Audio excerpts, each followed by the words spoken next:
Mais pourquoi doit-on utiliser autant d'adresses et de protocoles différents dans le monde des communications réseau? Voilà une problématique face à laquelle il est facile de se décourager à cause du trop-plein d'informations. Cette série de captures vidéo sur la configuration d'une interface Ethernet est une approche par l'exemple dont le but est d'aider à se repérer et s'orienter. Bon, l'ambition ici reste très modeste. Il s'agit d'une première étape basée sur la lecture d'une configuration déjà en place et surtout déjà en état de marche. On s'appuie sur un support de travaux pratiques, tout ce qu'il y a de plus classique. La série de vidéos comprend 6 capsules, une par rubrique de questions.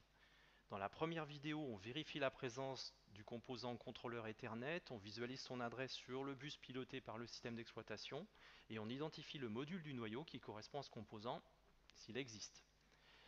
Une fois le composant connu, on s'intéresse aux conditions de raccordement au réseau Ethernet. Enfin, on doit savoir si l'interface est électriquement active et si elle est en état de fonctionnement grâce à la liste des indicateurs et à leurs valeurs. Dans la deuxième vidéo, on relève les différentes adresses de l'interface. C'est là que la modélisation réseau prend toute son importance. À une adresse correspond une couche et on peut en déduire la portée de cette adresse.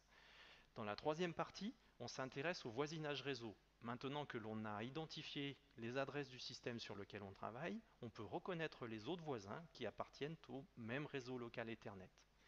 La quatrième vidéo est consacrée à un voisin bien particulier du réseau local, la passerelle par défaut, ou le routeur qui permet d'acheminer le trafic vers l'Internet.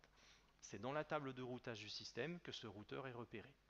La cinquième vidéo est basée sur le fait qu'il est plus facile de retenir le nom d'un service Internet plutôt que la liste des adresses IP et des serveurs sur lesquels il est hébergé. On s'intéresse donc à la résolution des noms de domaine en adresse IP. La sixième et dernière vidéo de la série est consacrée au chemin emprunté par le trafic émis par l'interface Ethernet du système que l'on utilise. Pour traiter les questions des différentes rubriques, on peut utiliser des architectures matérielles différentes. Donc dans notre cas, on s'appuie sur deux machines. Un PC Brix ici à gauche de la vue et une carte Raspberry Pi à droite de la vue. Nous verrons que dès que les différences matérielles sont dépassées, on peut utiliser n'importe lequel des deux systèmes indifféremment. Enfin, à titre anecdotique, il est aussi possible de traiter une grande partie des questions sur un smartphone ou une tablette Android avec l'application Terminal Emulator que l'on trouve en bas à droite de la vue. Pour se repérer ou s'orienter, on peut adopter au moins deux points de vue différents. En premier lieu, on dispose de la modélisation réseau sous sa forme contemporaine. Donc ici, on distingue 5 couches, partant du haut, la couche application, transport, réseau, liaison de données et physique. Sur la gauche, en vis-à-vis de chaque couche, on relève l'unité de données manipulée. Les noms de ces couches et les unités de données associées sont à apprendre. Ce sont des points de repère essentiels. Plus difficile, l'encapsulation rend le traitement effectué au niveau de chaque couche indépendant des autres couches. Ainsi, on peut changer de protocole, de technologie à un niveau sans casser tout l'édifice de la modélisation. Ici, les données de la trame comprennent l'entête de la couche réseau et ses données. Les données de la couche réseau comprennent l'entête de la couche transport et ses données. Les données de la couche transport comprennent l'entête de la couche application et enfin les données de l'utilisateur. Cette représentation graphique est une table d'orientation à laquelle il faut faire référence dès que l'on commence à s'égarer dans les méandres du trop-plein d'informations dont on parlait au tout début. Le deuxième point de vue est celui du système d'exploitation. Les systèmes Unix sont souvent représentés avec trois cercles concentriques. Le noyau ou kernel au centre du premier cercle, le shell au-dessus et ensuite les applications. Imaginons ici que l'on fait un zoom avec un grossissement très important.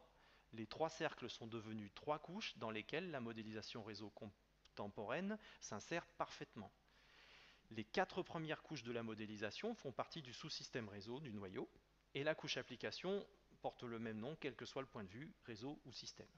Une application, un programme ou un démon utilise un canal de communication mémoire particulier pour échanger avec le sous-système réseau du noyau.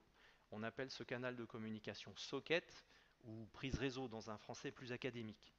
Un programme qui utilise une ou plusieurs prises réseau fait appel aux bibliothèques standards dans lesquelles on trouve les définitions de structure de données ou d'enregistrement et des définitions de sous-programmes dont un justement s'appelle socket.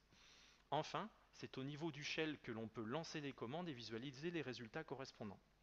Le traitement des questions de ce support de travaux pratiques est justement basé sur la lecture des résultats produits par les différentes commandes au niveau du shell. Nous arrivons à la fin de cette vidéo d'introduction. Maintenant que le contexte est défini, il faut se lancer à l'assaut de la console et affronter les commandes GNU Linux. Vous avez ici en haut un lien vers une anti-sèche sur la syntaxe et les options des principales commandes à utiliser pour accéder aux interfaces réseau.